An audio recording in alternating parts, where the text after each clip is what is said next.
everyone. It's Naomi Wolf here with Daily Clout, and I'm absolutely thrilled and delighted and honored to be talking to Marc Thielman of Oregon, who is running to become governor of the state. Welcome, Mr. Thielman. Well, thanks for having me. It's a pleasure, and your journey is of particular interest to our viewers and our supporters because they're disproportionately interested in liberty issues. And you have been a beloved voice in Oregon. I mean, we're nonpartisan, so Sure. I'm going by what people say about you. You're an educator. You resisted the lockdown. You challenged some of the mandates around keeping schools closed. Tell us about your journey to this moment, and especially during the lockdown in Oregon. Well, we took a different approach. When COVID hit in the first spring of 2019, the whole nation shut down. You remember that. And that was really difficult for us in LC. We're a small school district. We have about 200 kids. At the time, we had about 170 kids.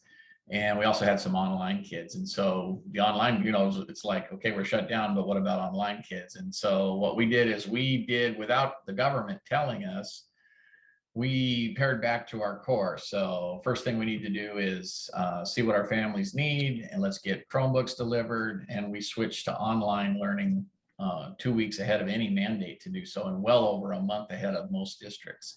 So, and that got us some attention that we didn't expect, because the other thing we did is, like I was telling my folks, is we said, okay, who's willing to work and assume the risk? Because at the time we didn't know as much about COVID as we do now. And so I was surprised so many people showed up. And so we set up deliveries, and we surveyed our families because toilet paper was in short supply, and we happened to have lots of commercial toilet paper. So we delivered toilet paper and chargers and zip drives and, art supplies and you name it, whatever the families needed. And, and I was part of that. I had my families, because we're a charter school, so we draw from 9 communities. So everything goes whoosh out to the 4 winds.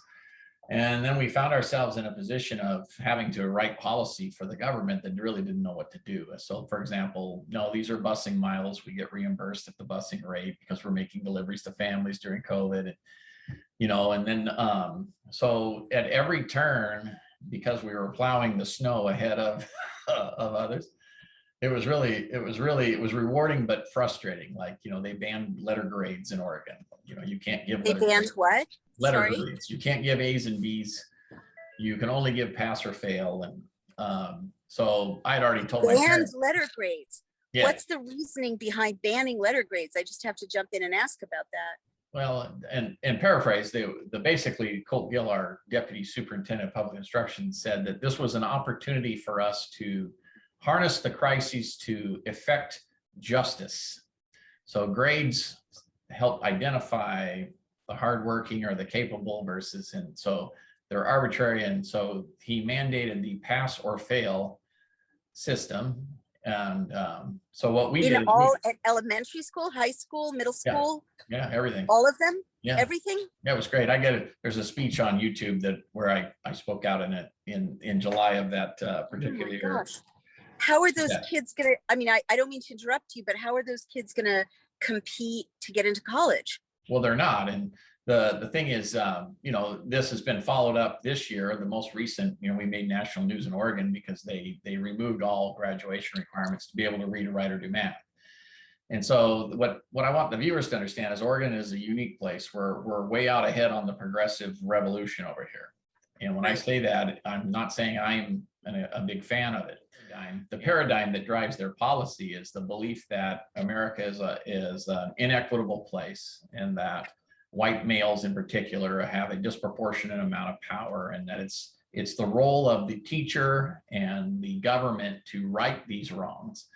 And you do it by breaking down what they call the systems of power that keep people inequitable. And so the grades being one of those, graduation requirements being another. And they, my God. Well, it's the same thing you see in California. So in California, you can steal up to $950 without facing any jail time. And if you do get caught or fined, you don't have, you can't be sent to jail. And if they do put you in jail, you can then get no fee bail. So you can just say, I want bail. They'll give you your appear at court. and then you just miss your court date. There's no accountability. And so this is how we're going to right the wrongs, because these were systems used to keep disparate groups down. So that's the paradigm. I just want people Can I just jump in? I just want to jump in here. Oregon is a super white state. A lot of loved ones of mine live in Oregon. I have a long history with Oregon. Mm-hmm. I also graduated from a selective public high school in which there was merit-based admission, and it was overwhelmingly Asian American kids, very disproportionately, because they were working incredibly hard. Their parents were valuing hard work and homework and so on. And I, as a white student, was allowed in, I didn't know this at the time, as an affirmative action admission to create diversity, because the white kids didn't do as well. Academically, we were all getting high down at, near the football field. But leaving that aside, how does doing away with, and I'm speaking as the granddaughter and daughter of immigrants who got where they were through working hard in school, through being graded rigorously, and that gave them opportunity. So by what logic does doing away with that avenue of success for low-income kids, immigrant kids who are working hard and prioritizing education, how does that help them get that scholarship to Harvard or, go to business school? How does that help them to just do away with the grading system? It doesn't, but that scholarship to Harvard creates inequity. So the issue is if you lower the denominator and you push everything down, then everybody's equal. And for some reason, there's a calculation there's a connection that doesn't seem to get made. These people really believe that. And so, for example, this year. Excuse me, I don't mean to keep jumping in, but I have to, this is mind-blowing information. I mean, I'd sort of read it took me years putting it all together. You're new. How does that in such a white state, how does it help to break down systems of injustice when there's barely any diversity anyway? Well, people can commiserate by getting in groups and talking about how they hate their white skin, which is a common theme in Portland and Eugene and Corvallis. And some of these school districts actually teach that you have to, go into that's the whole Robin DiAngelo, you have to come to terms with your whiteness. And we know it's uncomfortable, but you need to understand that your uncomfort isn't because you think there's something rationally wrong with this whole process.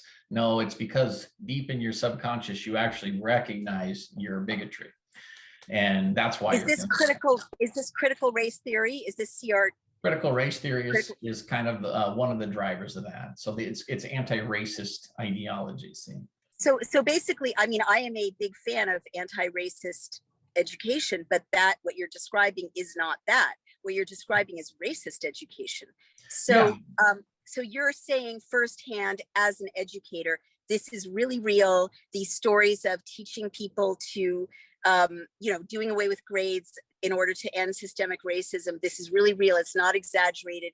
You've experienced it firsthand. You witnessed it firsthand. Is that correct? You're confirming that firsthand. It's not an exaggeration. That's exactly what we're being told, yes. And so I'm one of maybe a handful of publicly conservative superintendents. And I think there's 8 of us that are kind of public in the state. There may be more, but I wouldn't know it. And I am the only one who said, no, we're going to give grades. So what I did is, because there was a crisis and some kids were missing school, and some kids were more able to access than others. We had to get some families hooked up to internet because they didn't have it at home. And so there were some kids that got less education because it took a week or two because the companies were all scrambling to get things hooked up. So we recognized that. We did our best with that. And then, so we said, okay, we're going to reach out to our parents who we trust. And we're going to say, based on your family experience, mom and dad, what do you want for your kid? Do you want, and it was hilarious because the vast majority of parents were like, I want the kid to get dang great. And so, of course. Yeah. And then we had other parents saying, no, that's not fair. And so what I said was, all right, this is easy. We'll split the difference. So we're going to give A's and B's, and then anything less than that, we'll give a pass or an incomplete, depending on the kid's situation. Well, that caused all my parent groups to say, boy, that's reasonable. because we're in a crisis. That's reasonable. So the kids who are struggling or have a disparate experience can get a little more time if it's an incomplete, or they can get a pass and they're not, their GPA isn't harmed. But the other kids who were able to maintain, for whatever reason, they get to be rewarded as well. And then the parents felt validated that the school superintendent administration asked, Mom and Dad, what do you want for your kid through this crisis? And so we gave A's and B's and passes and incompletes. And the hilarity of it is, as soon as parents went to their kids and said, you're getting a grade, man, the homework started pouring in. See, because all the kids, there are friends with kids in other districts, and the kids in other districts are saying, we don't have to do anything.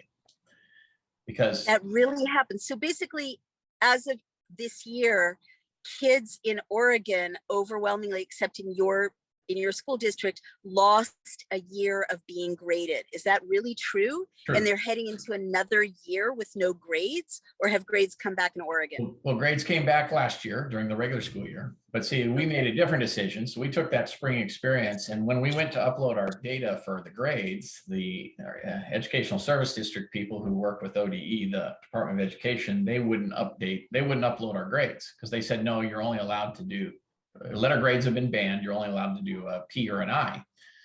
And of course, I was off at a meeting and my principals were freaking out. Wait. I'm sorry to jump in, but they wanted, the Department of Education officials wanted to invalidate the work of all those kids who got A's and the work of all those kids who got B's, and just say, it doesn't matter how hard these kids worked. It doesn't matter. We're going to erase all those good reports, all that good research, all that turning it in on time, all that class participation. We're just going to erase it because we'll do pass or incomplete. Is that correct? Yep. And I was out of the office, so my administrators are texting and emailing. You can see it's stressful because I got a cold sore here. See, there's a lot of stress going on, but it's been a year and a half of stress. But so I was like, yeah, I'll handle it when I get to work tomorrow. So I come in, and of course they're all waiting because they're like, what's Mark going to do?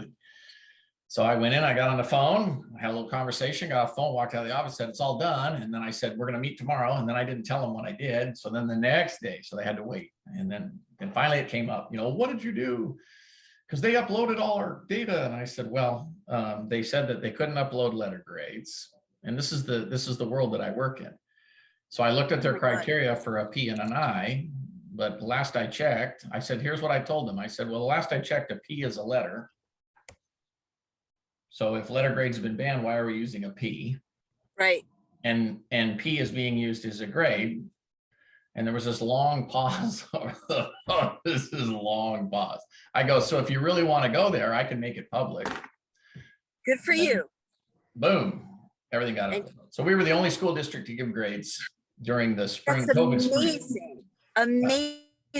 And so when your bio says that you resisted the edicts about education in December 2020, is that what they're referring to, or is there something else in addition to that? Yeah. So then over the summer, my school board said, hey, we got to be open. We can't do this again.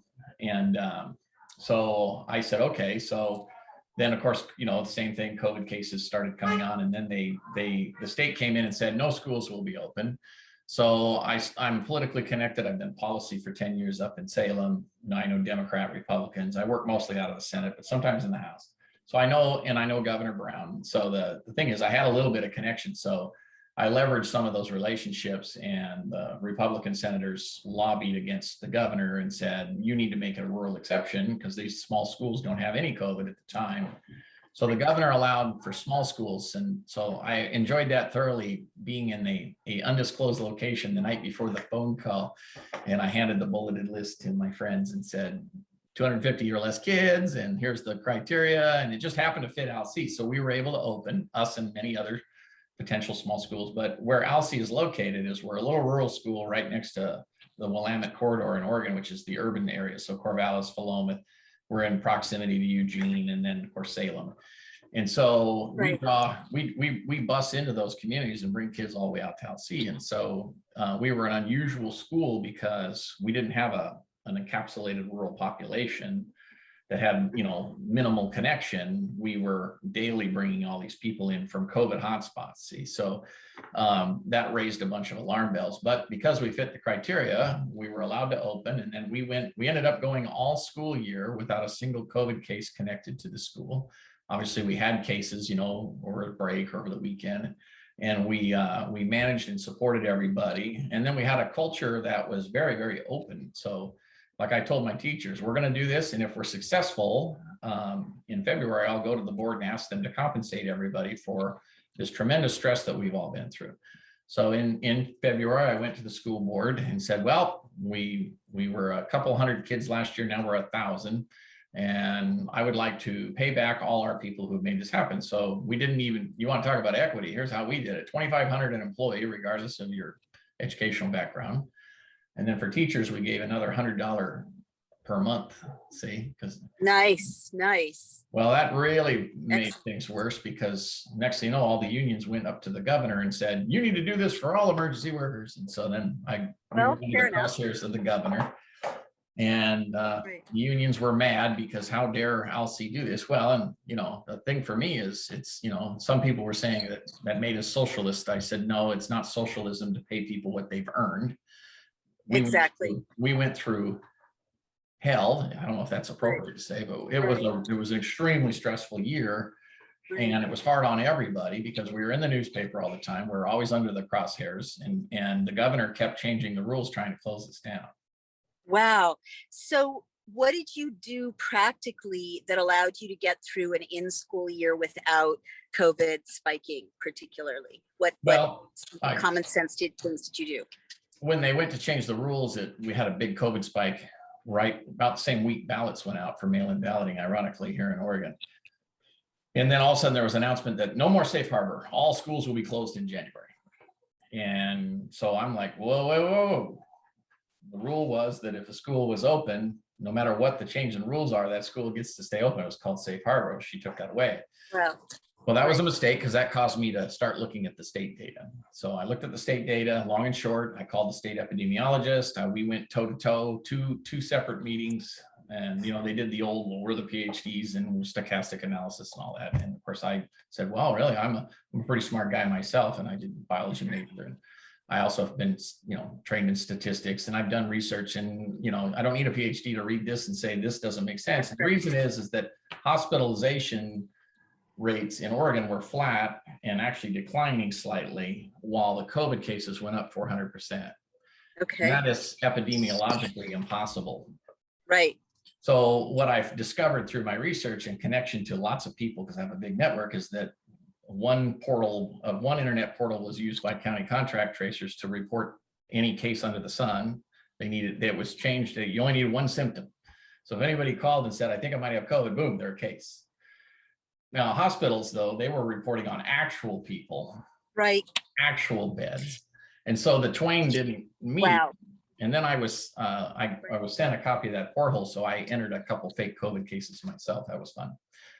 I turned in a whistleblower complaint on 12/18 of 2020. And the governor announced on 12/23 that all schools would be open in January. Amazing. All right. So this is, now you're like, all the things you've done, I think many people will consider them heroic in the way a real educator should behave. Having said that, you're now talking about something very dear to my heart. My mom lives in Corvallis, and she has been terrified because of the statistics that Governor Brown has released.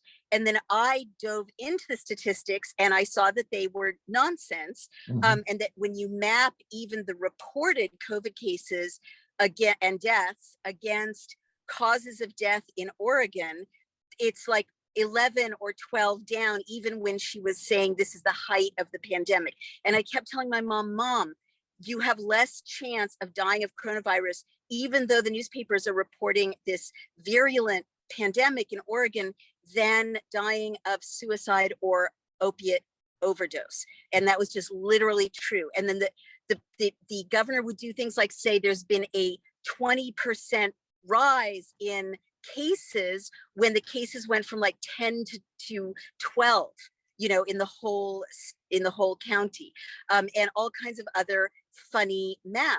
So when I explained this to my mom, her quality of life changed considerably. But I take it very personally that I know Governor Brown was messing with the data. I know that the data did not check out in Oregon, and I know that the data still don't check out in Oregon. So you just added a very important additional documentation to the fact that they've been fudging the numbers in Oregon with shocking and criminal behavior. You don't have to say that, I will.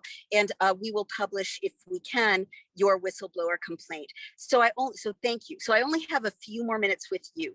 Please tell me what you plan to do as governor of Oregon, and how easy or difficult is it going to be for you to unseat Kate Brown? And lastly, why has she behaved like this? Do you know? Like, why is she rolling out such bizarre, counterintuitive policy that does not map to a real epidemic? So Kate Brown is a product of what I call very wealthy people, multi-generational groupthink. So she is very wealthy. She is, sister of Jerry Brown, who's governor of California. She's worth $200 million. Whoa, and I didn't realize that. Yeah, and she talks with Bill Gates and Jay Inslee and the governor, and so they have this little, Gavin Newsom, and they all have this little club, and then they're very connected to Joe Biden and the DNC, and that whole operation, and so they're more oriented towards being in the group and virtue signaling to each other. And it's always a competition about, who's going to be the most virtuous governor and care more about safety than everyone else. And so what you get is a lack of connection to actual Oregonians. So let me give you an example. What I want the people to understand that are listening is I decided to run for governor because one, I was able to accomplish some things, but I did it for the right reasons. I was just trying to keep school open. I mean, that's the bottom line. I didn't want to fight. Right. I didn't want to go out. I didn't want to have meetings. I didn't want to write all the emails I had to write, which was endless and nightmaric. But it had to be, because I love my kids. I love our students. I love our families. And then I believe that our parents are our best partners in educating good kids and creating smart kids. And I believe that kids need to have opportunities to be rewarded for their merit, and other kids that are less rewarded by accomplishment. We need those too, and we need things for those kids to be interested in. So the beauty of it is that you're always going to have highs and lows in society, and that you have to understand that that's a relationship. And so the beauty of it is that's the beauty of America. So that relationship does not exist with this governor. She does not see the people of Oregon as people are with a curiosity and a people of value and want to empower them and help them be whatever they self-determined to be. She wants them to follow an ideology and fit into a box. And if you don't believe like her, you're a bigot, you're a racist, you're a whatever. And so that's called being closed-minded. And a lot of progressives in the West Coast are very closed-minded, very judgmental, very reactionary, and it is uncivil to do that. And so we need civility back in the governor's office. And, I got to understand, I've got parents on the whole spectrum. I've got people that believe masks are protective. I got people that are ready to take up arms against the mask mandate. And my job as a superintendent is to represent all of those parents and to listen to them and not to judge them. Right. So we have a no judgment culture in LC. If we're going to reach 100% of kids, we can't say that's a bad one, that's a good one. Right. We have to say, what does this kid need? Well, this one's different than that one. What does that kid need? What do their family need? So that's great as a superintendent of schools, but what about as governor? What will you the same thing? So you take in the microcosm of LC, you bring that to the governor's office, and you now say it's not rural versus urban, it's us. So, okay, what are the issues facing our urban communities, and what are the issues facing rural, and how about southeastern rural or down in Klamath where the water is an issue, and how do we work together collaboratively so that all these pockets of people all over the state feel like the governor is hearing them, and then they can see their government responding with support and with help. If we did that, think of what would happen is we would be unleashing more creativity. We would be reducing statewide stress rather than increasing it with mandates. We would then, by default, increase cooperation and stop with the division between whatever your criteria is, black, white, red, yellow. urban, rural, because it's about us. And so in order to do that, a governor has to lead from the top, and the governor has to model that relationship. What kind of relationship do we want kids to have with the Second Amendment in Portland versus kids with the Second Amendment in rural? And talk and engage with all those communities from the governor's office about that, so that it's not pro-gun or anti-gun. It's about what kind of relationship do we want? Oh, some people are fearful of guns. Some people are very familiar and very comfortable with them. And how do we cross communicate so that we can have some consensus on the fact that what is a responsible gun owner versus not, and how do we want to approach this problem so that we can have balanced safety with people's freedoms and their amendment rights. And so I don't mean to beleaguer it, but I want people to understand we don't have any politicians talking like that, at least not. Right. And so I thought, well, it's probably a bad idea, but I'm going to throw in. And I had no idea it would be as successful as it's been. I was on the national news within 2 weeks. Good. So that was my last question. Are you getting the support you need? And if people want to support you, what can they do to help you? Well, I've learned that, donations are critical. I had no idea. I mean, I saved some money and threw in some of my own money, of course, to get this thing up and rolling. And we have received donations, which are absolutely essential and appreciated. And because of that, we've invested it wisely. So we've been able to expand the scope of the campaign tremendously. And so we do need donations, and, anywhere from $1 to $1,000 to $10,000. Most people, give what they can. And so it's Marc for Oregon, M-A-R-C for Oregon, F-O-R, Oregon, and .com, of course. And if you go there, you can say donate, you click the donate button, and you can donate right over the internet. I can't stress that enough, because we're getting ready to expand some of our resources. And of course, at some point I got to pay people to finish putting all that up. And I was like, okay, this is gonna happen. Funders have been lining up, and you can see, I can see in the thing, I don't like asking for money. That's not my thing, but it has been communicated to me that is important. Right. And the thing about it is that a lot of people don't have time to fight the fight like I'm fighting. So I'll fight for you. You support me, and you will see results, because we are delivering. Wonderful. And I have to ask you, if you do become governor of Oregon, can you commit, or will you commit to no more lockdowns, no more restrictions on freedom of assembly, open schools? Yeah, I mean, there's no scientific basis for that. So no mandates. I'm anti-mandate. I'm not anti-vax. I'm anti-mandate. And, I believe that, why would we divide our communities by vaccinated and unvaccinated? This is silly. By the way, I've had four staff COVID cases in the last 6 months, and 2 are vaccinated, 2 are unvaccinated. So what does that tell you? I don't know. But so the bottom line is no mandates if Oregonians vote for you. And we're going to have no mandates. We're going to have school choice. We're going to have real affordable housing solutions, so that our young people don't have to move to Texas to buy a house. They're going to be able to buy one right here in Oregon. We're going to use efficient use of state dollars to harness the power of the banking and private industry to help facilitate that for our children. And it's a huge problem. We have an exodus of young people moving to other states because they cannot afford a house here in Oregon. Okay. Right. So that's a powerful platform. You've been so generous with your time. It's Marc Thielman for governor of Oregon, and everyone tell all your friends. We'll get this out everywhere. And thank you so much for standing up for kids. We're nonpartisan, but thank you for standing up for kids. Take bye, care. Naomi. Take care. Bye-bye.